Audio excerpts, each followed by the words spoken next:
अभी हम लोग पढ़ेंगे प्रकरण 12।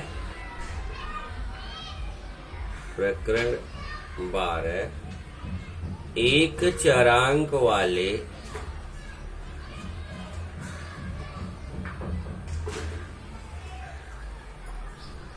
समीकरण।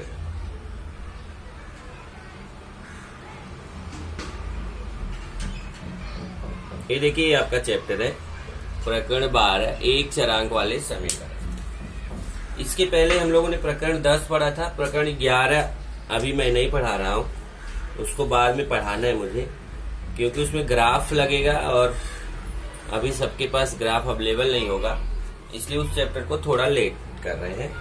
ये 12वां चैप्टर आपको बहुत ध्यान से पढ़ना, बहुत ही इम्पोर्टेंट है। इसमें सबसे पहले अगर हम बात करें तो समीकरण क्या होता है, आपको जानना है। समीकरण, तो समीकरण के लिए देखिए, चरांकों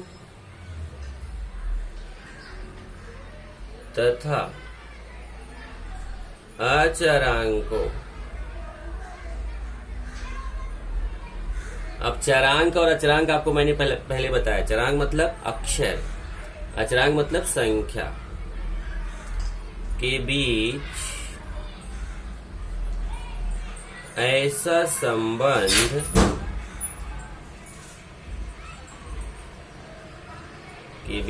संबंध जिसमें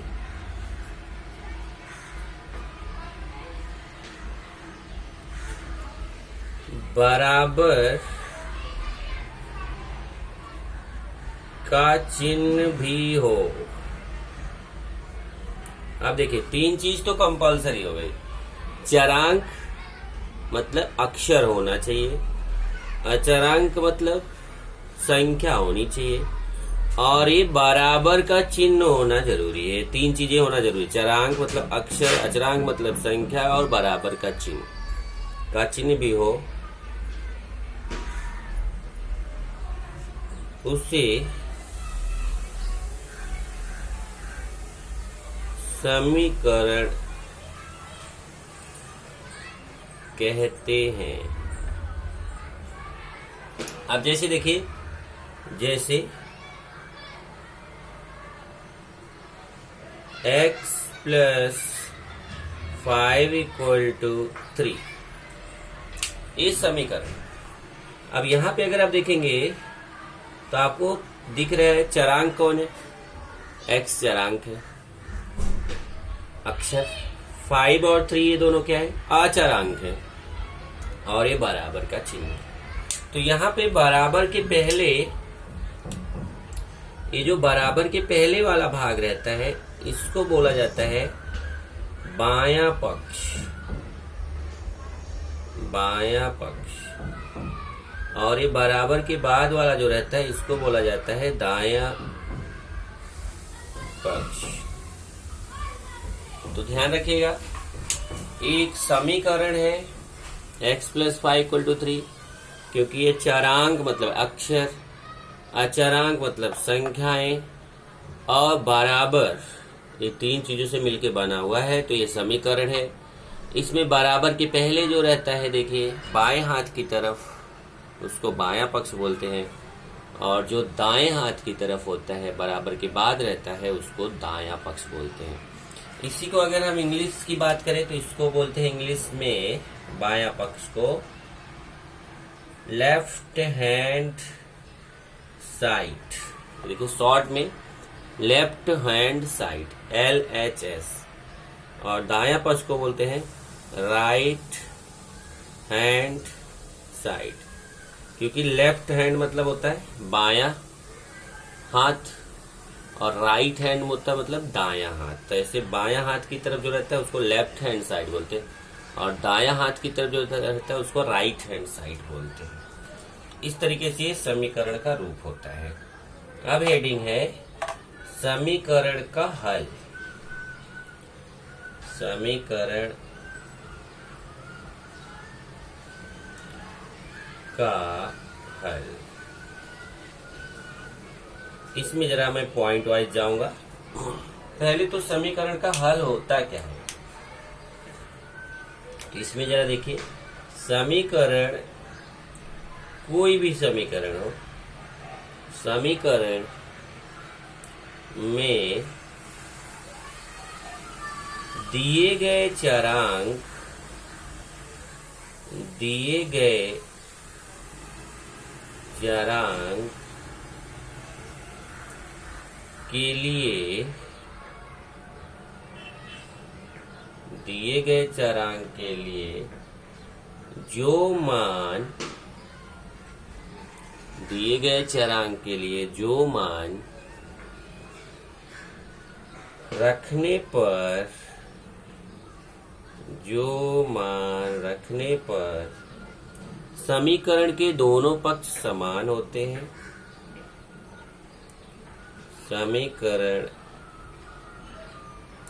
के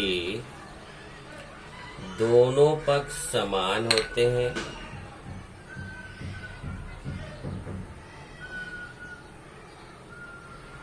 दोनों पक्ष समान होते हैं, वह मान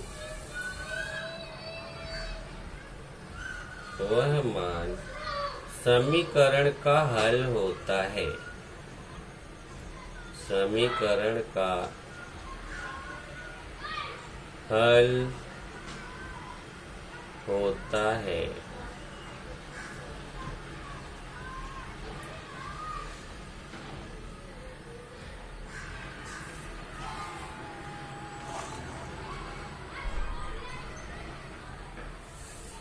ये देखिए, पहला पॉइंट है। देखिए क्या कि अगर समीकरण का हल क्या होता है, तो समीकरण में अगर दिए गए चरांक के लिए जो मान रखने पर समीकरण के दोनों पक्ष समान होते हैं, वह मान समीकरण का हल होता है। जैसे देखिए, अगर मैं बात करूं तो आपको समझाता हूं। जैसे एक समीकरण है, समीकरण, जैसे समीकरण x plus 2 equal to 4, x plus 2 equal to 6 मान लीजिए, ये समीकरण है। x प्लस 2 इक्वल टू 6 में इस समीकरण का हल, इस समीकरण का हल x बराबर, अब देखिए क्या है इसका मतलब, समझिए क्या समीकरण के हल का मतलब क्या होता है। जैसे देखिए एक समीकरण है x प्लस 2 इक्वल टू 6, ये समीकरण है। अब हमें बताना कि इस समीकरण को हमें हल करना है, तो हल करने का मतलब होता है कि x का वो मान बताइए जिससे इस समीकरण में बराबर के बाएं तरफ और बराबर के दाएं तरफ की संख्या समान हो जाए, क्योंकि समीकरण का मतलब होता है कि बराबर का बायां पक्ष और दायां पक्ष हमेशा समान रहता है। तो बराबर ऐसा x का मान हमें संख्या में बताना है कि जिसको रखने पर यहाँ पर ये 6 है तो इधर भी 6 आ जाए। बराबर की बात देखिए 6 है ना, तो x का, इस x की जगह पे ऐसी कौन सी संख्या लिया जाए कि जब उसमें 2 जोड़ दे तो 6 आ जाए। आप आसानी से बता सकते हैं इसका उत्तर। तो उत्तर क्या आएगा, x बराबर 4, x बराबर क्या होगा 4। कैसे देखिए, अगर मैं x की जगह पे 4 रख दूं तो 4 और 2 जोड़ेंगे तो 4 और 2 कितना हो जाएगा, 6 हो जाएगा। देखिए x की जगह पे 4 रखे तो 4 में 2 जोड़ेंगे कितना हो जाएगा, 6। तो 4 धन 2 बराबर 6। तो और कोई ऐसी संख्या नहीं है जिसको अगर आप x की जगह रख के उसमें 2 जोड़ो तो 6 आएगा। केवल एक ही ऐसी संख्या है 4, जिसको अगर मैं यहाँ पे रखूं तो उसमें अगर 2 जोड़ूंगा तो ये भी पूरा 6 आ जाएगा। मतलब बराबर के पहले भी 6 आ जाएगा, बराबर के बाद तो 6 है, तो 6 बराबर 6 हो जाएगा। इसलिए x बराबर 4 इस समीकरण का हल है। तो x बराबर 4, देखिए समीकरण x प्लस 2 इक्वल टू 6 में इस समीकरण का हल x बराबर 4 है। तो यही चीज इसमें समझाया गया है कि x का वह कौन सा मान है जिसको रख दें तो यहाँ पर ए 6 है तो इधर भी पूरा मान 6 आ जाए। तो अगर मैं यहाँ 4 रख दूं तो 4 और 2 ये पूरा मान 6 हो जाएगा।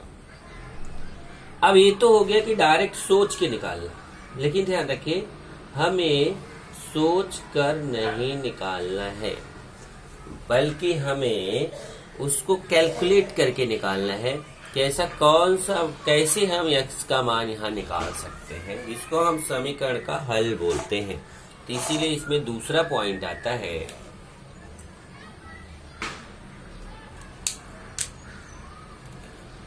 समीकरण में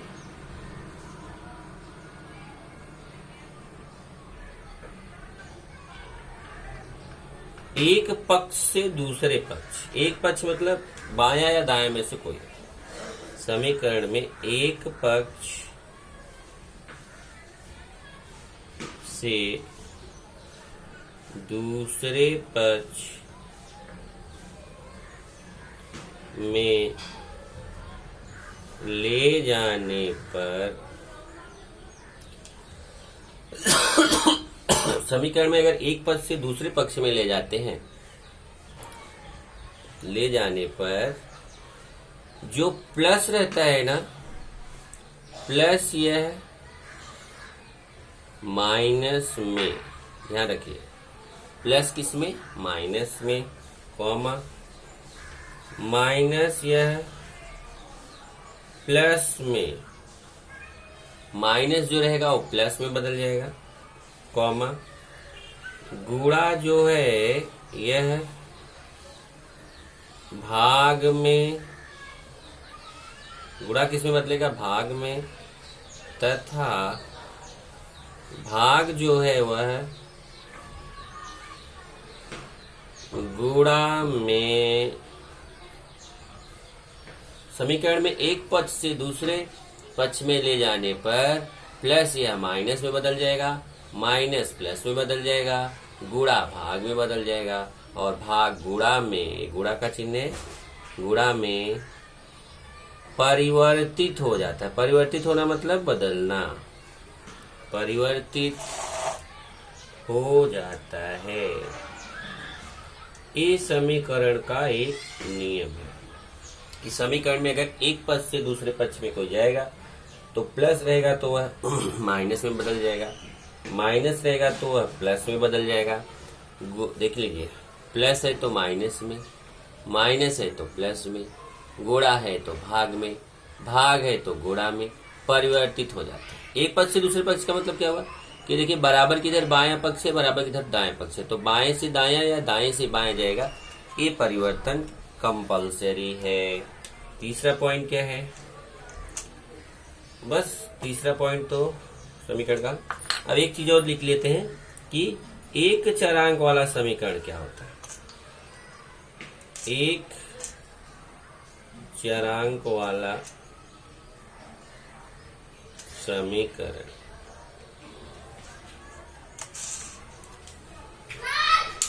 इसको देखिए, एक चरांक वाला समीकरण क्या होता है, ऐसा समीकरण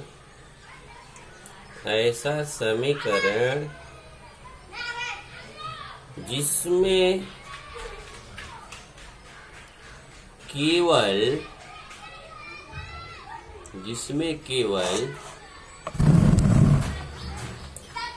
एक ही चरांक हो, जिसमें केवल एक ही चरांक हो, उसे एक चरांक वाला